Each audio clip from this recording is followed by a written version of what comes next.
उसका बाप ही सैफ अली खान है तो उसको सैफ अली खान मिला, भाई तुझे सैफ पंचर छाप मिलेगा, क्योंकि बॉलीवुड और रियल लाइफ ये दो अलग चीज है। पर हमारी बेटियां ये समझती नहीं। तो 13-14 साल की बच्ची के दिमाग में ये कि अगर प्यार करना है तो मुसलमान से करो, मैं इतिहास में छप जाऊंगी, मेरी तो लव स्टोरी बन जाएगी। फिर वो अलग बात है, वो 35 टुकड़ों में आती है। दूसरी बात ये कि 25 साल की लड़कियों को ये बिगाड़ रहे हैं।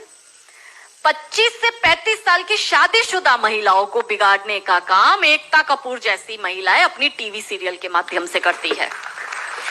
कैसे करती है कि वो अपने टीवी सीरियल में एक महिला बिल्कुल टिपिकल हमारे ड्रेसअप में, अच्छी सी साड़ी, बड़ा बड़ा मंगलसूत्र, बड़ा सिंदूर, बड़ी बिंदी, पीछे अंबे माँ का बहुत बड़ा स्टैच्यू होगा। आप देखना उसके सारे सीरियल में ये इंडिकेट्स होते हैं कि हिंदू धर्म को बर्बाद कर दो। देखिए, कोई भी देश को बर्बाद करने के लिए बम, बारूद, गोला, असला, मिसाइल दागने की जरूरत नहीं है।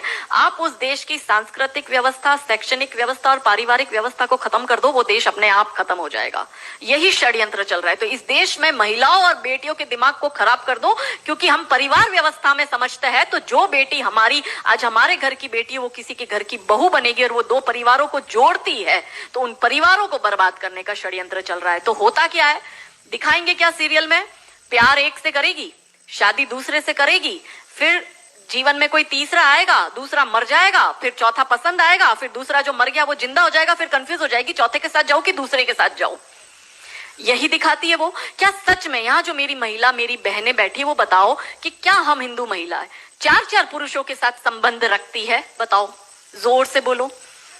क्या हमारे परिवारों में ये होता है कि हम एक को पसंद करते हैं, हम दूसरे से शादी करते, फिर हमें तीसरा पसंद आता है, फिर हमारा मर जाता है पति, फिर हमें चौथा अच्छा लगता है और जो मर गया पति वो सडनली जिंदा हो जाता है, फिर हम कंफ्यूज होते हैं हम किसके साथ जाए? क्या हमारी ये वैल्यू है? यही सीरियल हम देखते हैं और हम तालियां बजाते हैं और हम हमारी बेटियों को भी यही टीवी सीरियल दिखाते हैं। और इन सारी टीवी सीरियल में एक ही चीज कॉमन क्या है? जो सास है वो एक नंबर की नालायक, जो ननंद है वो एक नंबर की नालायक, और ये दोनों बहू के खिलाफ प्लानिंग करेगी। तो अब जो वनरेबल बेटी अपनी माँ के साथ वो टीवी सीरियल देख रही है, उसका दिमाग कैसे खराब होता है, उसको पहले से ही, जैसे अनकॉन्शियस माइंड में चीजें कैसे काम करती है, उसको दिमाग में पहले ही बैठ जाएगा कि मेरी सास भी मुझे ऐसी ही मिलेगी। क्यों हमारे हिंदू परिवार टूट रहे? क्यों आजकल हमारी बेटियों को ज्वाइंट फैमिली में रहना पसंद नहीं आता है? उसे शादी के दूसरे दिन अलग होना है। वो पहला फोन अपनी माँ को करेगी और माँ कहती है ज्यादा चिक चिक करे तो तू आ जाना मेरे घर में। हमारे माता पिता ने हमें ये सिखाया था कि तेरी डोली उठ रही है, तू इस घर में वापस तभी आएगी जब तुझे प्यार से आना है, तू तेरी अर्थी वहीं से ही उठेगी, हमें तेरी घर में एंट्री नहीं देंगे। ये हमें बचपन में सिखा दिया गया था। इसलिए आज भी हम जॉइंट फैमिली में रहते हैं, हम ससुराल में रहते हैं। भारतीय सांस्कृतिक व्यवस्था, पारिवारिक व्यवस्था को हमने बनाए रखा है। फिर एकता कपूर क्या करेगी? अनुपमा जैसी सीरियल में, ये एक ऐसी सीरियल है इसमें इतने ब्रेकअप और इतने डिवोर्स दिखा दिए कि इतने तो मुझे लगता है यहाँ जितनी मेरी बहनें और जितने मेरे भाई बैठे, इनके जान पहचान परिवार पूरे खानदान में नहीं हुए होंगे, इतने उस एक सीरियल में दिखाए। अब हमारी बेटी जो वहां जाती है उसको लगता है मेरी ननंद नालायक, मेरी सास नालायक। इसलिए अब देखो सास बहू में निपटी नहीं। पहले कैसे निपटी थी, पहले कैसे रहते थे?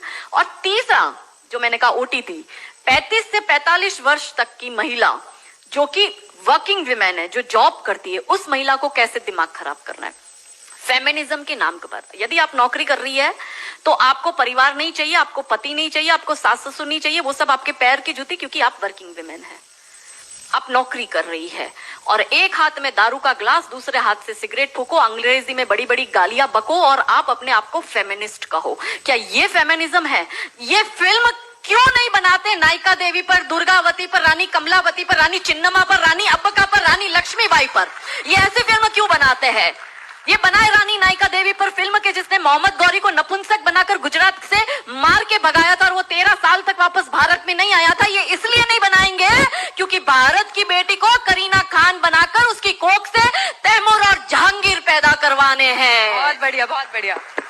ये नहीं चाहते कि हमारे देश की बेटी दुर्गा